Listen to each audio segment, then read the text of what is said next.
Hey foodies, welcome back to the channel. If you saw my last long form video, you already know why I love sauces. When you have sauces, your meals can be ready in a couple of minutes. Today, I'm going to be showing you how I prepare this garden egg sauce with snails. You know, as Africans, we like flavor and some spiciness, so this sauce has helped me incorporate healthy but bland Mediterranean grains into my diet. So let's dive right in. I'll be using this garden egg. You can swap these out with the purple eggplant or aubergine. This I would roast.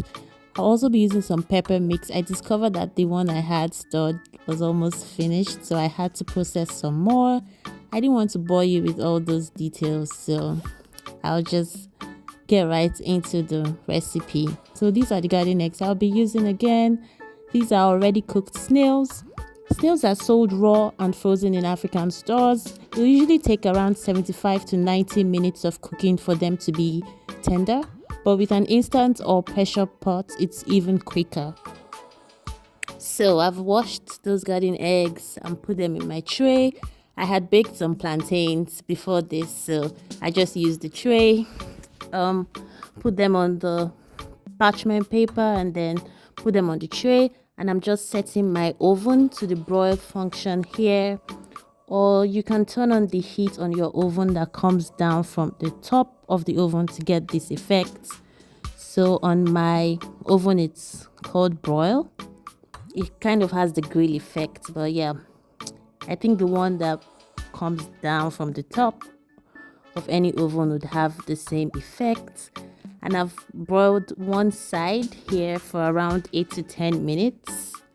And I'm just going to flip this over so that I can broil the second side. So yeah, I flipped it and I'll put this back into the oven for around 8 more minutes. And then it should be ready. The idea is to put on the light in your oven and monitor it so it doesn't burn.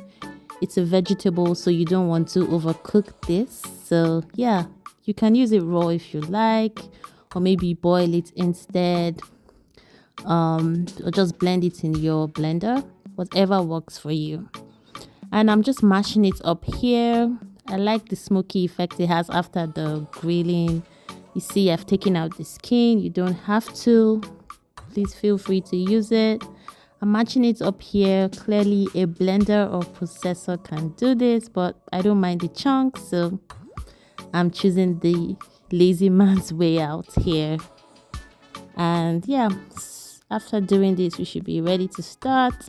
I've put in my pepper mix and I'm just putting in some extra virgin olive oil. I don't see the point frying olive oil, honestly. I don't think it does well with frying, so I'll usually just put it into the pepper mix like this. And it also helps me gauge the quantity I'm using. You'll find that this recipe would be, well, it'll seem oil free when we're done because you won't find oil floating anywhere. I'm adding in curry powder, and I'll also be using salt and seasoning cubes as usual, but I like to leave those till the end after I've added in my snails, because I cook the snails actually with salt and seasoning cubes. So sorry, I forgot to mention that. And this is my smoked catfish. I'm putting in this now so you can see from the broiling and then to the catfish. This sauce is going to have, some smokiness to it. Yeah, I'm just integrating the smoked catfish now, making sure the sauce looks nice and sweet. You can see that the oil is not visible, so you can tell it's just minimal. And yeah, as usual, it's a sauce, so it takes a lot of stirring, monitoring. I think this is usually done standing throughout. I don't take my eyes off the sauce because I don't want to overcook anything. And I'm now adding the mashed garden eggs. I told you I like the chunks. You can see how chunky it is. And I'll just incorporate it into the sauce here. You almost will not find it actually, even though it's chunky. It just kind of goes into the sauce and does its thing. So going to continue with my stirring, and it's time to add my snails. Some people call this escargot when it's cooked. So escargot, snails, this is what I'm using. Like I said, they're already cooked, seasoned with salt and seasoning cubes. And it's at this point when I stir them in that I start to think about, okay, tasting it and determining what quantity of salt or seasoning cubes I want to add. Some people add garlic or ginger to their sauces. You can use fresh herbs like basil, thyme, black pepper if you wish. I think I added black pepper towards the end as well here. But yeah, the sauce is almost ready. I have fingered these onions or chopped. I think it's fingered here. I like it being in this long, chunky style because it just makes it feel fresh in the sauce. I can tell if it's wilted in the sauce when it's like this. And I think it just looks good. So yeah, adopt whatever cutting or chopping style you prefer. And you can see the sauce is taking shape, almost ready, looking beautiful already.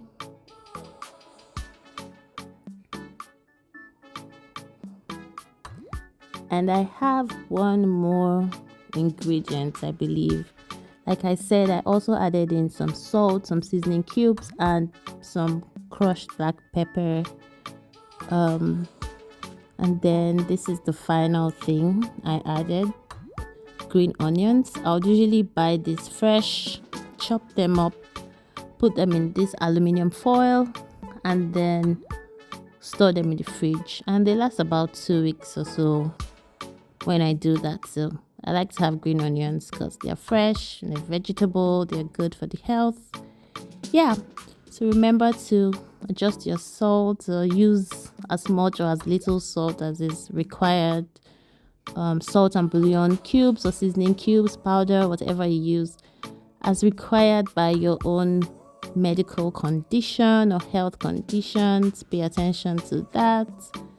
And moderate it as necessary for your own use. So like you can see, the sauce is ready. You have all the beautiful colors showing up here in the sauce, and I'm just showing you this is how it should be, dry and ready to go. And I'm just going to store this away in my storage container. This would usually last me about 2 to 3 weeks. Yeah, this quantity should last me about 2 to 3 weeks. Let me know if you try this recipe and what you think.